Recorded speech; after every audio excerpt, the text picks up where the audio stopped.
Jam. Bonjour, bienvenue chez Jam. Aujourd'hui, nous sommes à Chambéry, dans les locaux de l'entreprise Escoffier. Et mon invité du jour, c'est Daniel Oliveira. Salut Jam. Salut Daniel. Daniel, il faut dire la vérité, on se connaît. Eh oui. On s'est déjà rencontrés à la journée Handi Plus et tu nous avais présenté ta société Environalp et notamment ton engagement très fort pour l'insertion. Complètement, et on avait passé une bonne journée. On avait passé une très bonne journée, mais tu te rappelles, tu m'avais fait une promesse. Je t'avais fait la promesse de te laisser l'exclusivité du lancement de Tribox. Donc aujourd'hui, on est là pour un sujet très important. On va parler des déchets et plus particulièrement le recyclage des déchets des entreprises. Et oui, aujourd'hui en France, seulement une entreprise sur 4 trie ses déchets correctement. Trier ses déchets correctement permettrait de créer 10 fois plus d'emplois, ça coûterait 2 fois moins cher et c'est meilleur pour la planète. Moi, Daniel, je suis convaincu. Ce que je te propose, c'est qu'on aille très rapidement enregistrer en studio l'interview Jam. Tu nous expliqueras les problématiques et les enjeux liés au recyclage. Après, avec ton invité Pierre Guerrier, vous allez nous parler du concept Tribox. Et enfin, tu vas nous expliquer comment ça se met en œuvre, notamment avec ton partenaire qui est l'entreprise Escoffier. Tout à fait. C'est bon pour toi? C'est tout bon pour moi. On va en studio? On y va. Allez, c'est parti! Allez, go. Bonjour, bienvenue chez Jam. Aujourd'hui, nous sommes invités dans les locaux de l'UIT de Chambéry, en Savoie. Nous sommes accompagnés par les étudiants en licence professionnelle technique du son et de l'image qui nous ont prêté leur studio d'enregistrement. Nous allons parler de recyclage et plus précisément de la solution innovante Tribox avec mon invité Daniel Oliveira. Salut Daniel. Salut Gérald. Daniel, on se connaît un petit peu. Un petit peu. On s'est rencontrés tous les deux. On a fait un jam ensemble. C'était dans le cadre de la journée Handi Plus, tu te rappelles? Tout à fait. Et tu nous avais présenté ton entreprise Environalp, et notamment avec le fort engagement sociétal et d'insertion. Tu me rappelles un petit peu quel est le cœur d'activité d'Environalp? Environalp est une entreprise de nettoyage avec la particularité d'avoir un agrément d'insertion. On est la seule entreprise aujourd'hui sur la Haute-Savoie à avoir un agrément d'insertion dans le nettoyage. Environalp, c'est 155 personnes et une trentaine de personnes en insertion. Insertion aussi bien par l'emploi que insertion par le handicap. Daniel, ton métier, c'est le nettoyage, mais également la gestion des déchets. On est dans un domaine plutôt professionnel? Complètement. Aujourd'hui, nous, on travaille que pour des pros, que pour des professionnels. Aujourd'hui, notre cœur de métier, c'est vraiment le nettoyage. Mais on s'est rendu compte de certaines lacunes au niveau de la gestion des déchets. J'allais y venir, en fait, dans ton activité aujourd'hui, assez rapidement, toi, tu as une prise de conscience sur, c'est quoi? C'est un constat qu'il y a, comment tu dirais, une problématique, il y a des enjeux aujourd'hui qui ne sont pas correctement couverts, c'est ça ton point de vue? Aujourd'hui, c'est un constat que j'ai fait il y a un peu plus de 4 ans. Aujourd'hui, Tribox a mis 4 ans vraiment à mûrir et à trouver des solutions aux problématiques. Il y a une problématique de récupération des déchets chez les pros par manque de sensibilisation, de moyens, etc. Donc c'était tout le développement de Tribox est axé là-dessus. Je crois que tu me disais que c'est quoi, au maximum, c'est une entreprise sur 4 qui fait correctement, si je puis me permettre, entreprise sur 4, la démarche globale de tri, c'est ça? Tout à fait. Je sais qu'il y a quelque chose qui nous fait rire à chaque fois, c'est que tu me dis, Gérald, j'aime bien tordre le cou aux préjugés. Complètement. On en a un tous les deux, on en a parlé il y a quelques minutes, c'était les capsules de café. Voilà. C'est quoi le préjugé alors? Quelle est la bonne réponse? Le préjugé, c'est la plupart des gens nous répondent, est-ce que la capsule à café se recycle? La réponse est non. Aujourd'hui, la capsule à café se recycle. En mettant en œuvre certains moyens techniques, on peut complètement recycler une capsule à café. Donc la réponse est oui, on peut la recycler. C'est ça. Tu as peut-être un autre exemple, enfin, je pense que tu en as même oui, plusieurs. Le retour des clients était souvent trier, faire de la revalorisation de déchets, ça sert à rien. Si, aujourd'hui, faire de la revalorisation de déchets, ça sert à plein de choses. Ça sert à créer de l'emploi. Aujourd'hui, le principe de recycler des matériaux permet de créer 10 fois plus d'emplois que de les incinérer ou de les enfouir. C'est une première chose. C'est moins cher, ça coûte moins cher et c'est plus écologique. Tu veux bien qu'on prenne un cas qui nous concerne tous depuis malheureusement quelques temps, c'est le cas du masque du Covid. C'est quoi la réalité aujourd'hui à travers le masque du Covid? Aujourd'hui, la réalité, en tout cas chez nous, chez Tribox, c'est le masque Covid est un déchet qu'on produit actuellement. Donc il faut aller trouver une solution de revalorisation du masque. Et on aime bien tordre le cou à tous les préjugés. Aujourd'hui, incinération, ce n'est pas un gros mot dans la gestion des déchets. Aujourd'hui, nous, chez Tribox, on a décidé d'incinérer le moins de matière possible, mais le masque est typiquement le bon exemple. Aujourd'hui, de collecter un masque et de l'envoyer à l'autre bout de la France pour le faire revaloriser, ce n'est pas écologique. Aujourd'hui, localement, on n'a pas de partenaire pour l'instant, on est encore en train d'en chercher. Avec nos partenaires, on recherche des entreprises capables de recycler ces masques. La solution la plus écologique de recycler un masque, c'est l'incinération. Dans le cadre de tes activités, ce que je pense et ce que j'ai compris, on parle essentiellement quoi? De papier, carton, plastique et métal. C'est bien ça? C'est ça. Donc à chacun de ces éléments-là, à chacun un cycle de recyclage Oui. qu'il faut inventer ou optimiser? Inventer ou optimiser, on va dire qu'aujourd'hui, tous ces types de déchets, aujourd'hui, notre partenaire exclusif, c'est les gérer. Aujourd'hui, ce qu'on a demandé en prenant des partenariats avec eux, c'est plutôt d'avoir une traçabilité. D'accord. Aujourd'hui, qu'on collecte du papier et qu'on le recycle, oui, mais où, comment, combien d'allers-retours on fait en voiture, etc. C'est tout. Donc quand je parle d'innovation dans Tribox, c'en est un bon exemple. Tu parlais de traçabilité. Ce que je crois savoir, c'est dès le départ de ton concept, tu as souhaité mettre en œuvre, je pense que c'est une application dédiée, C'est ça. c'est ça, qui permet à ton entreprise, mais également à tes clients, de pouvoir tracer tout le cycle de recyclage? Aujourd'hui, chez Tribox, on a 3 brevets qu'on a créés, pas pour créer des brevets, parce que c'est une perte de temps, mais vraiment pour solutionner le problème des déchets. Aujourd'hui, toute entreprise qui se doit devrait savoir le poids qu'elle produit de déchets, où va son déchet et à quel moment. Donc, pour permettre ces 3 axes-là, on a créé une application dédiée, on a créé une box connectée, donc on est la seule box connectée. Pour l'instant, à part la box Internet, je crois qu'on est la seule box à être connectée, qui permet de peser directement nos déchets chez nos clients. Et le client reçoit immédiatement un mail lui disant exactement le poids des déchets qui sont sortis de chez lui. Donc ça, je pense que c'est une promesse importante pour toi, pour tes clients. Ça fait partie de ce service innovant Tribox. Oui, c'est pas juste on vient collecter du déchet, le déchet disparaît, on ne sait plus où il est. Aujourd'hui, on voulait vraiment donner une visibilité et une traçabilité là-dessus. Oui, c'est ce qui va changer dans les mentalités, finalement, Daniel. Complètement. Ce que je sais également, et ça m'a plu dès que tu me l'as présenté, c'est que dès le départ, dans ton concept, il y avait vraiment cette approche en disant, Gérald, je veux optimiser déjà en interne les structures existantes. Concrètement, ça ressemble à quoi? Donne-moi un exemple, Daniel. Qu'est-ce que tu as pu optimiser au sein d'Environalp pour intégrer Tribox de façon finalement assez naturelle? Alors, l'idée de Tribox, c'était déjà de créer de l'emploi. On a une problématique de déchets, on en produira toujours, même si on essaie d'en produire moins, on en produira toujours. Donc c'était de créer de l'emploi local, non délocalisable, en utilisant des moyens aujourd'hui qu'on a déjà. C'est-à-dire qu'on a déjà des agences, on a déjà des équipes, on a déjà du personnel qu'on reforme à la valorisation de déchets et des infrastructures qui existaient déjà chez nous. Donc on n'allait pas recréer une infrastructure dédiée à ça. Ça évite des coûts d'échelle, simplement, et ça nous permet, nous, en interne, d'avoir du personnel en insertion qu'on peut faire évoluer ou passer d'une activité à une autre. Donc concrètement, Daniel, puisqu'Environalp a un fort engagement dans l'insertion, ce que tu me dis, c'est que dès que vous avez industrialisé finalement le concept Tribox, chaque fonction, chaque méthode, elle a été optimisée pour justement faciliter et apporter des solutions dans l'insertion? Complètement. Dans la conception de la box, jusqu'au poids de la box, jusqu'au camion qu'on utilise, tout a été pensé, optimisé pour les 2 activités et pour que ces activités-là puissent être faites par des personnes en mobilité réduite. Bon, Daniel, on est entre nous, on peut se le dire, mais on est en France. La démarche de labellisation, tu veux bien m'en parler 2 secondes? Parce que tu touches là une création d'entreprise innovant dans un sujet sensible. Comment ça se passe? Aujourd'hui, tout ce qui existait en France comme label ne nous convenait pas. Donc, au même titre que Tribox, quand ça ne me convient pas, on crée. Entrepreneur, c'est créer des choses. Et on a créé notre propre label. Donc notre label est 100% géré par nous et les clients qui travaillent avec nous ont l'obtention de ce label. Et ce label, c'est la traçabilité de nos déchets, la traçabilité que nous donne notre partenaire, où nos déchets vont en revalorisation. Donc on a notre label. Rien de plus compliqué, rien de plus simple que ça.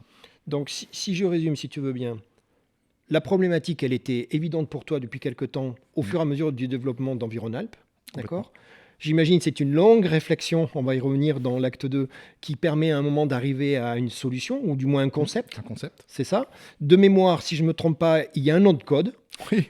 Puisqu'en fait, le nom, il n'arrive pas tout de suite. Non. Le nom de code, c'était Environbox. Environbox. C'est ça? C'était notre nom de code. Donc, on finit l'acte 1 tous les deux. Tout est prêt. Maintenant, on va rentrer dans l'acte 2, si tu le veux bien. Très bien. l'acte 2, c'est quoi? Ça va être rentrer ensemble dans le contexte et surtout dans le concept en détail. Je crois que tu vas nous présenter ton invité. Je vais vous présenter Pierre. Alors on y va, on va Allez, dans on y l'acte va. 2 et on va demander à Pierre de venir et de nous rejoindre. Très bien, À tout de suite. tout de suite. Salut. Bonjour Pierre. Bonjour Gérald. Pierre, tu es Pierre Guerrier, consultant marketing, associé de l'agence de communication Les Révélateurs. Exact. Ok. Et un jour, il se passe quoi? C'est toi qui l'appelles? Ou tu toques à la porte? Comment ça se passe? Alors, je connais pas Pierre à cette époque-là. Ah, d'accord. Alors, comment vous vous êtes rentré en contact? Quel est le début? J'appelle Jacques Petit, qui est un associé des Révélateurs, qui est un ami, qui était un voisin, qui a déjà travaillé pour d'autres entreprises dans lesquelles j'étais. Et du coup, j'appelle Jacques en disant, j'ai un truc, j'ai un concept, j'ai envie de bosser avec vous, enfin, ou en tout cas de voir en termes de com ce qui est possible de faire. Et je rencontre Pierre lors de la première réunion avec Jacques. Bon, Pierre, elle se passe comment cette première réunion? Elle est excellente, comme toutes les premières réunions, parce qu'on Oui. est face à des entrepreneurs passionnés. Et puis Daniel est arrivé avec un concept extrêmement fort, avec une connaissance de son marché redoutable. Donc ça a tout de suite été passionnant. C'est quoi le challenge à ce moment-là pour toi? C'est d'essayer de tirer les verres du nez, d'essayer de stabiliser. J'imagine qu'il y a une méthode, hein, on le sait toi et moi, il y a une approche. C'est quoi? Poser les valeurs, essayer de définir le cadre très rapidement? Au départ, c'est vraiment tirer les verres du nez du client, qui est très souvent la tête dans le guidon. Nous, Eh on oui. essaye d'identifier les axes différenciateurs de son concept sur lesquels on va pouvoir appuyer. On va essayer de dessiner une identité autour de son concept pour parler de façon plus efficace à la clientèle cible. Donc, on essaye au travers, comme tu le dis, de différents tamis, de différentes questions, d'avoir toute cette matière première dont on a besoin. Et après, on identifie les axes de force du projet, les axes impactants du projet, pour après travailler un concept créatif, identifier des valeurs d'abord en amont, des promesses et travailler le concept créatif. Bon, et alors ces valeurs, elles émergent assez rapidement, Daniel. Bon, toi, tu les portes. Toi, Pierre, tu arrives à les faire ressortir dans votre travail de brainstorming, de créatif. Assez rapidement, ça va prendre forme? Très rapidement, vraiment très honnêtement, plus le client est clair avec ce qu'il souhaite et plus ce processus est rapide, et c'était le cas avec Daniel. Donc on a très vite figé ce qu'on appelle une promesse, on a figé des valeurs, une tonalité, comment est-ce qu'on souhaitait communiquer avec finalement les clients finaux. Et très vite avec Daniel, on est arrivé à cette conclusion que les messages trop moralisateurs ou trop négatifs avaient plus du tout de prise aujourd'hui, qu'il fallait vraiment arriver à quelque chose de plus léger, avec plus de sens, pour motiver, fédérer les gens autour de ce projet. C'est ça. Bon, moi, vous êtes adorables tous les deux, mais moi, j'ai appris une chose, c'est qu'il y avait un truc qui allait pas du tout. C'était le nom de code. Ah oui, Non, regarde-moi, tu peux me le dire. Environbox, ah oui, ça là, n'a c'est pas sûr que été adopté, d'après ce que je comprends. Alors, comment on fait quand on est Pierre avec une équipe pour faire admettre à mon ami Daniel que Environbox, ça ne va pas le faire? C'était plus facile qu'avec d'autres clients, parce que d'accord. Daniel a très vite compris, parce que il a vu déjà qu'on n'était pas chaud, il est assez fin, il a dit quoi, vous l'aimez pas mon nom? Je dis non, c'est pas qu'on aime ou on n'aime pas, mais Environbox, c'est compliqué à prononcer, et puis ça envoie nulle part. Et là, Daniel s'est mis à réfléchir. Et alors? J'ai réfléchi. Et tu as J'ai trouvé? réfléchi et j'ai trouvé. Et j'ai trouvé assez rapidement. Ça m'a pris un petit moment quand même quand j'ai assez rapidement. Mais effectivement, le Environbox, il me fallait un nom de code pour commencer le Oui, projet, puis etc. il faut rappeler, hein, Environal, c'est le nom de ta C'est ça. boîte. Donc le nom de code, C'était vous êtes pas d'accord? complètement décorrélé de- Au moins en nom de code, C'est ça. ça sert à ça. Hein. Mais non, le nom box, je voulais qu'il reste dedans parce que on n'appelle pas ça des poubelles, c'est des box. C'est des box, C'est des box. Et je cherchais un mot qui change un petit peu, qui puisse être facilement mémorisable, qui a un double sens. J'aime bien le double sens. Ouais, j'ai cru comprendre. Ouais. Et du coup, le mot est venu un soir avec mon épouse à 23h30. Donc à 23h30. Donc on est vendredi soir, il est 23h30. Toi, tu es en train de te ronger le peu d'ongles qui te reste parce que vous attendez, c'est ça, le nom pour ça. pouvoir... Et ça y est, tu l'appelles et tu dis les gars, je l'ai, et c'est Tribox? Et je leur fais un mail en disant c'est bon, c'est pas, j'ai 2-3 solutions, c'est bon, j'ai le nom, l'entreprise s'appellera Tribox et j'explique pourquoi dessous en Donc, marquant pourquoi? Parce qu'il y avait, ça portait d'abord tes 3 valeurs. mes 3 valeurs et parce que le mot tri en anglais veut dire arbre, Mhm. nos box sont en carton, pour moi ça avait du sens, et parce que le mot tri veut dire trier, revaloriser, économie circulaire et écologie. Donc j'imagine, Pierre, toi, en tant que boîte de com, c'était l'idéal. Il y a un vrai aliment des planètes. Et puis le nom est finalement la première personnification de la marque. Et donc amène déjà des images. Et déjà ce jeu de mots, nous a aussi un petit peu orienté sur le concept créatif. Alors, je voudrais venir là-dessus parce que moi, il le sait puisqu'on en a parlé. Moi, c'est ce qui m'a tout de suite plu, au-delà de la mission, bien évidemment. C'est volontairement cette position décomplexée, déculpabilisante. C'est ça la démarche. Hein. Vous y êtes allé directement là-dedans. Directement. On a vraiment décidé d'avoir une espèce de complicité avec les utilisateurs. Et c'est vrai que le concept de l'illustrer est venu très rapidement. C'était aussi moi, de façon très, très marketing, je cherchais aussi des contenus qui visuellement se distinguent de tous les concurrents, qui sont sur des flux plutôt de photos. L'illustration, créer la curiosité, créer de la sympathie, créer du lien, parce que tous ces personnages, finalement, qu'on a imaginés, c'est des personnages qu'on a l'impression d'avoir croisés dans les bandes dessinées qu'on a lues ou qu'on lit. Et ça crée cette espèce de connivence. Et puis les messages second degré, Daniel, ont donné lieu, bon ça c'est du off, mais ont donné lieu à beaucoup de... Il y a eu des franches rigolades, c'est ça oui, on a bien ri. On avait vraiment l'impression parfois des adolescents... Des adolescents complets, ouais. Mais en tout cas, on le voit sur les box parce que les messages ne laissent pas indifférent. Et on est vraiment, comme tu le dis, Pierre, dans ce côté déculpabilisant. On est partenaire, on est complice même, tu es d'accord en fait. Donc finalement, la démarche de recycler devient, tu le disais toi, quelque chose de aisé, naturel. C'est important ça, c'est très important. Je pense qu'aujourd'hui, et encore plus maintenant, là, depuis les 2 ans qui viennent de passer, on ne peut plus être en train de mettre des coups de bâton à tout bout de champ. Donc l'idée de Tribox, c'était, et c'est là où on s'est vite entendu avec les révélateurs, on a d'autres solutions de faire passer, et ça tu le sais, parce que quand on était à Cluse au Salon du Handicap, en avait parlé, on l'utilise aussi, tout cet axe-là, et nous on l'utilise en insertion, de dédramatiser les choses avec un peu d'humour, les choses passent mieux. Après, toute la complexité des textes, des box, était de trouver des textes qui étaient décomplexés, mais qui avaient un double sens. Et j'aime bien les doubles sens. Donc on s'est un petit peu amusé, mais nos textes ont tous une logique, une réflexion derrière, une double façon de le lire. Donc si on résume, l'acte 1, tous les deux, c'était la problématique, donner du sens. L'acte 2 qu'on vient de développer avec toi, Pierre, c'était toute la partie, le contexte et le concept et la mise en place. Et maintenant, si vous voulez bien, on va passer à l'acte 3, parce que tu l'as dit depuis le début, toi, tu avais une mission très importante, c'était optimiser les structures existantes. Tu l'as fait en interne au début et tu l'as expliqué. Et maintenant, tu vas aller en externe, aller rencontrer les acteurs principaux de ce marché-là pour aller proposer ton projet. Et on va inviter maintenant dans l'acte 3 François Escoffier et on va parler justement de ce partenariat. On y va ? On y va. C'est parti. Bonjour François. Bonjour. François Escoffier, tu es le PDG de l'entreprise Escoffier Recyclage, entreprise créée en 1971 par Jean et Georges Escoffier. Aujourd'hui, vous êtes deux frères, Jean-Philippe et toi-même, et tu es toi également président de Fédérec, la Fédération des entreprises de recyclage. C'est ça. La question que j'ai, François, et merci d'être venu à notre rencontre, Daniel, tu es en train de développer Tribox. Comment ça se passe ? Tu appelles François, vous vous connaissez ? Comment tu mets en œuvre votre relation ? Alors François, on se connaît un petit peu. Moi, j'étais président d'un club de foot pendant un petit moment. Et François était mon élu. Donc, on se connaissait un petit peu. Donc, assez rapidement, l'idée me vient, comme tout à l'heure, je te disais, d'utiliser des infrastructures existantes localement. Et l'idée de Tribox, c'est que nos déchets restent chez nous. Je ne voyais pas d'autre solution que de me rapprocher d'Escoffier. Donc, je prends le téléphone un jour, entre midi et 2, et je me dis, avec un peu de chance, vu les plannings qu'il a, ça risque d'être compliqué.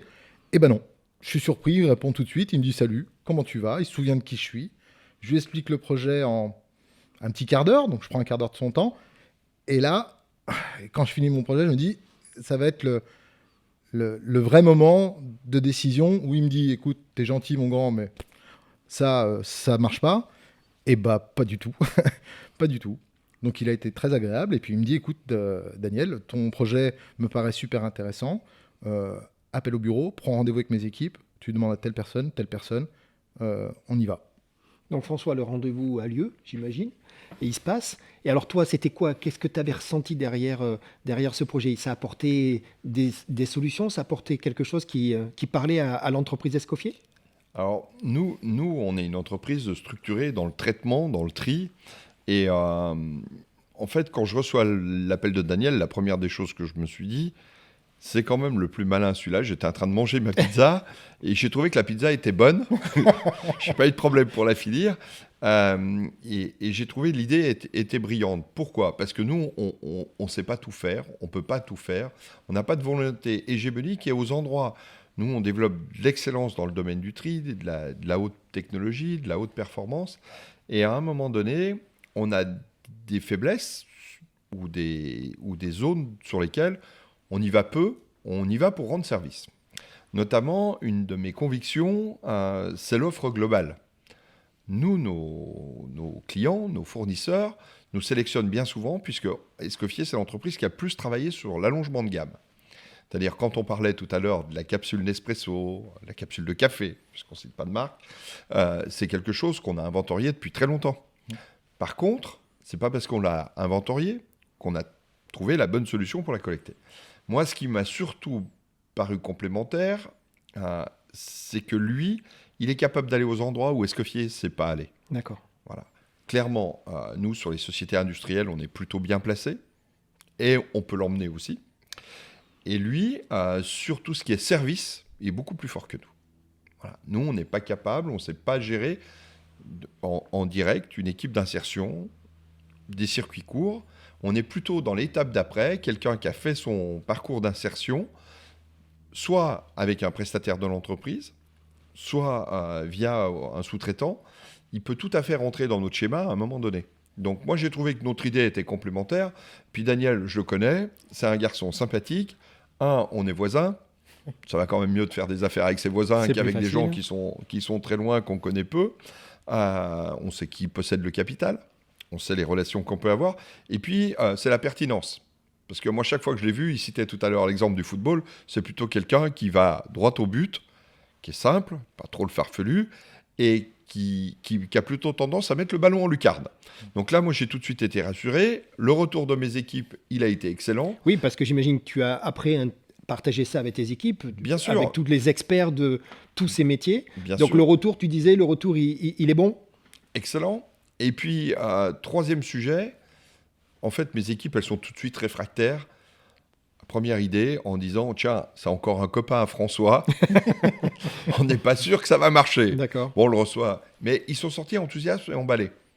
Et en fait, à ce moment-là, je les ai refroidis un tout petit peu. Regardez bien ci, regardez bien ça. Parce que, en fait, le boulot, le travail de PDG, il est hyper stratégique. Moi, c'est pas parce que c'est quelqu'un avec qui je m'entends bien. C'est que l'idée est bonne et qu'elle rentre dans la stratégie d'Escoffier. En Bien tout sûr. cas, elle s'additionne. C'est ça. Voilà. Nous, on vise le circuit court, on vise l'excellence locale. Il ne faut pas oublier que nos concurrents sont des grands groupes nationaux, multinationaux, et que chaque fois qu'on peut faire quelque chose pour renforcer l'offre, l'écosystème local, eh bien, on essaye de s'additionner. Et en l'occurrence, moi, ce que j'ai trouvé, très bonne idée. Ensuite, le marketing. Voilà, c'est propre, c'est clair. Et puis c'est sympa. On en a Ça parlé ressemble beaucoup à Daniel. C'est ça. Donc, assez rapidement, tu dis des valeurs communes. Tu parlais de circuit court, circuit ultra court, puisque Plus court, on peut pas. Là. plutôt, voilà. De Groisy à Charbonnex. Donc, on ne peut pas faire plus court. Donc, une vision commune, une complémentarité, c'est ce que tu as dit, François. Oui. C'est ce que tu allais chercher, j'imagine, Daniel, en contactant François. C'était exactement le scénario qui était le plus porteur pour Tribox. Moi, quand je me suis rapproché de François, je cherchais 3 choses. Je suis toujours dans ce chiffre 3, hein, je suis désolé, Ça mais me va aussi. c'est aujourd'hui, Escoffier, c'est le numéro 1 chez nous. Donc aujourd'hui, c'est l'entreprise qui sait le mieux recycler de la matière. Ça, c'était déjà la chose la plus importante.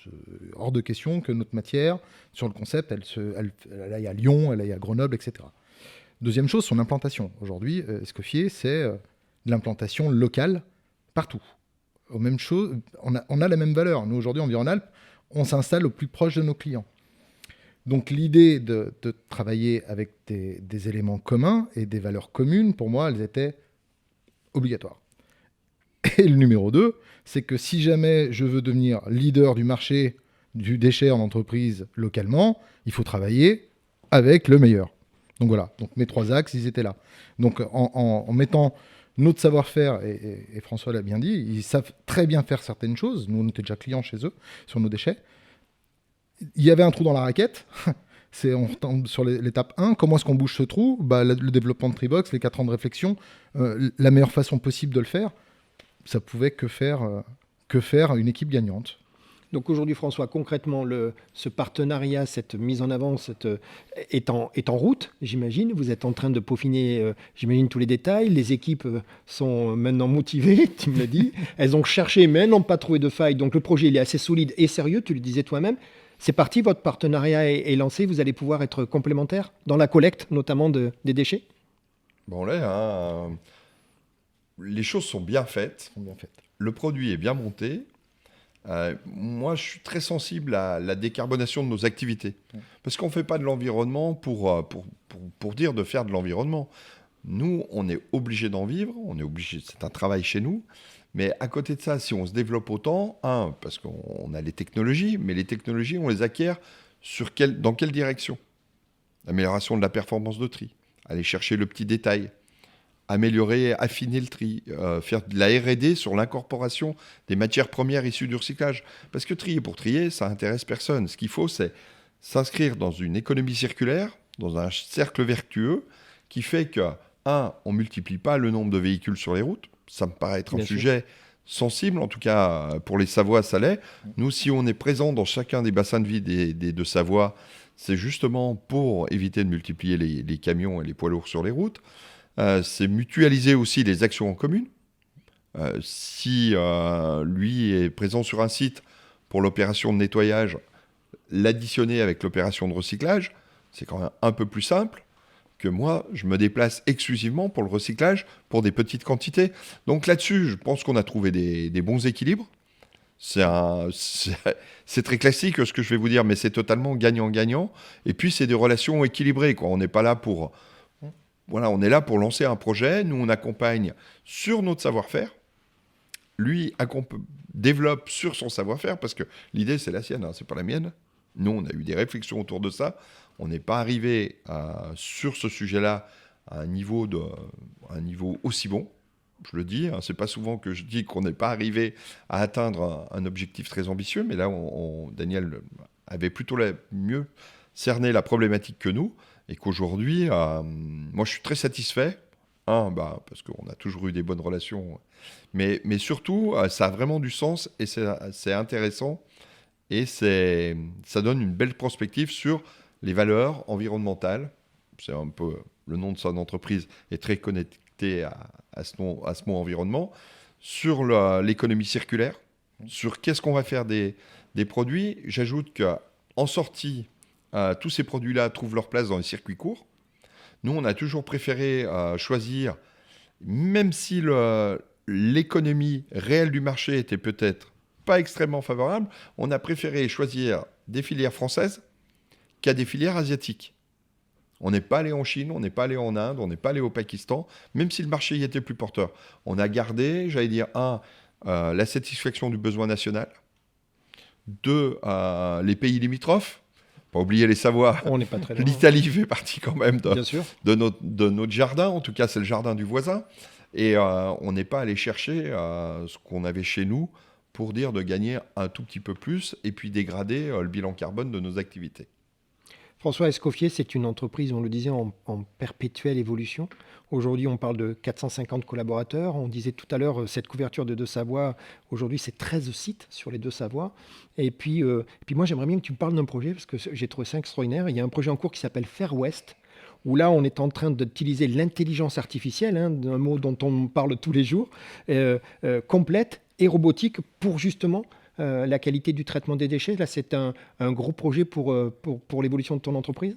Alors, Fair West, c'est un peu c'est l'évolution de mon entreprise, mais aussi c'est l'évolution de ce que doit être le tri sélectif en France. On a, à un moment donné, on a une fenêtre ouverte. Si vous faites du déchet, il faut faire de la prospective. Aujourd'hui, on se rend compte qu'on a de plus en plus de volume, que les choses sont de plus en plus complexes, qu'il faut améliorer et adapter les technologies par rapport à la ressource. Et la première des ressources, c'est le collaborateur. On est sur un marché du travail extrêmement tendu, que la valorisation des déchets, d'un côté, c'est une activité intellectuelle, concrète, pour les gens qui font de l'environnement. Je pense qu'on participe à la sauvegarde de la planète comme peu de gens. Et d'un autre côté, ça peut avoir une connotation dégradante en disant ils trient les poubelles. Donc au milieu de tout ça, il y a la technologie.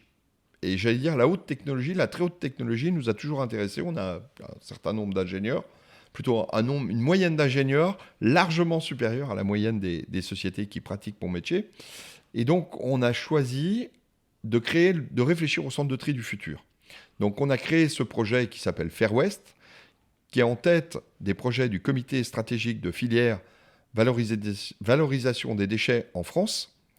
On a associé des sociétés exclusivement rhône-alpines. C'est un peu la même démarche qu'avec Daniel. Tout à fait. C'est-à-dire, on préfère se rapprocher de nos voisins, Bien sûr. des gens avec qui on a une proximité.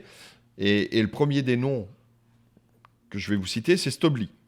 Stobli qui fabrique des robots pour tout un tas d'applications, mais pas pour les déchets.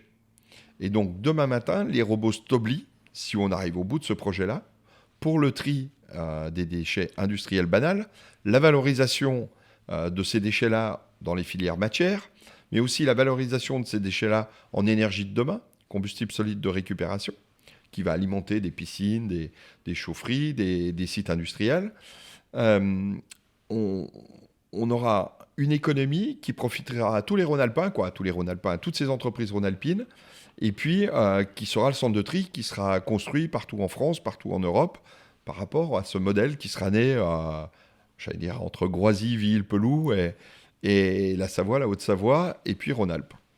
Bon, moi, ce que je propose, François, c'est que tu m'invites pour qu'avec Jam, on puisse faire carrément une interview plus dédiée et plus approfondie sur toute sa démarche R&D et de haute technologie à travers Fair West. Ce que je comprends, c'est que les planètes sont alignées. Hein, vous le disiez tous les deux. Même la pizza, elle était bonne ce jour-là, tu te rends compte Je ne savais pas qui mangeait une pizza. Bah, maintenant, on le sait. Ça commence à se voir. Moi, ce que je propose, c'est, on arrive à la conclusion, franchement, Daniel, toute cette histoire Tribox, et c'est pour ça qu'on s'est rencontrés, tu te rappelles, c'est d'abord, avant tout, une sacrée aventure humaine. Je vois ton enthousiasme. François est là. Il y a Pierre qui a exprimé aussi toute la joie et visiblement, il y a des franches rigolades. C'est important, ça. Aujourd'hui, c'est une démarche. Moi, j'ai noté mission écologique. J'ai noté vision sociétale. J'ai noté création d'emplois, insertion du handicap, qui est une valeur qui est forte pour toi. Toute cette dynamique positive, elle ne peut que fonctionner. C'est bien né, c'est parti. On espère que ça va faire une petite étincelle. Enfin, moi, c'est ce que j'ai besoin aujourd'hui chez mes clients. C'est pas obligatoirement leur fournir un système de récupération de déchets. Ça, on est capable de tous le faire. C'est ce qu'il y a derrière qui est intéressant. Et c'est ce que François disait, c'est pas de ramasser de la matière et de la mettre à un endroit. Enfin, trier de la feuille de papier par couleur, c'est pas notre métier à tous les deux. Par contre, trier de la feuille de papier, de la broyer et d'en faire du papier recyclé made in France, là, c'est là où moi je veux aller. Il y a quelque chose que tu dis sur Tribox, et c'est presque une conclusion pour moi, et que j'ai beaucoup aimé. Tu m'as dit, Gérald, c'est ce genre d'aventure qui finalement profite parfois même plus aux générations futures. Oui. C'est important ça aussi, hein, de toujours travailler. Alors, je vois François acquiescer, mais c'est l'histoire même de ton entreprise, François. C'est qu'en fait, il faut accepter un moment de faire des choses où finalement, le bénéfice, il est à long terme, voire à très long terme. C'est ça un peu laisse une empreinte finalement. Tu sais, c'est ce qu'on avait fait lors de notre première rencontre. Je t'avais dit, aujourd'hui, c'est ce que je dis moi à mes enfants. C'est si tu veux que ton monde, il change ton monde. C'est ton slogan, hein, moi je l'ai noté. Rejoins la révolution et change ton monde. C'est ça. C'est ça. Hein. Aujourd'hui, pour moi, ce qu'on lance aujourd'hui, et c'est aujourd'hui, on lance officiellement Tribox avec François. On lance officiellement le partenariat de Tribox et on annonce officiellement que les deux entreprises vont travailler main dans la main. C'est une réelle révolution. Aujourd'hui, à aucun moment, personne n'avait pensé à ce concept-là. À aucun moment, nos clients ils payent le déchet au poids. Voilà. L'idée, c'est pas aujourd'hui, c'est pas on peut avoir une double lecture avec le déchet. Ça peut être bien de dire vous avez recyclé une tonne de papier, c'est bien. Moi, je peux te dire avec ma sensibilité écologique, une tonne de papier, c'est beaucoup, hein. Donc, l'idée avec Tribox, c'est de donner la libre lecture au client. C'est-à-dire qu'on lui donne une solution où il maintient ses coûts. Les coûts ne bougent jamais, c'est des coûts fixes. On a repris ce que faisait la téléphonie. Il n'y a pas d'abonnement, il n'y a pas d'engagement. C'est-à-dire qu'on est engagé pour un mois. Le jour où on veut arrêter, on arrête. Le jour où on veut une box, on n'en a qu'une. Si on veut 12 box, on en a 12. On a voulu donner une souplesse de fonctionnement à quelque chose qui est compliqué à gérer. Et le fait qu'on donne un peu de souplesse et un peu de légèreté à tout ça, les choses passent mieux. Donc aujourd'hui, ce que je veux créer chez mes clients, et je reste persuadé, et c'est ce que mon intime conviction dans le nettoyage est pareil. On a les clients qui nous ressemblent. Donc j'espère qu'on aura les clients qui nous ressemblent. Et qui vont t'accompagner. Et qui- Moi, ce que je propose, c'est de faire 3 bravos à Tribox, comme ça on garde la trilogie. Très bien. De remercier François, de remercier Pierre, de te remercier toi. Et puis moi, je souhaite aussi remercier les étudiants de l'IUT de Chambéry. Je vous rappelle, licence Complètement. professionnelle technique du son et de l'image. Eva, Louise, Lily, Florian, Corentin, Adrien, Wilfried, Blandine et Lucille. Merci à vous tous et à très bientôt. Merci. Au revoir. Merci. Jam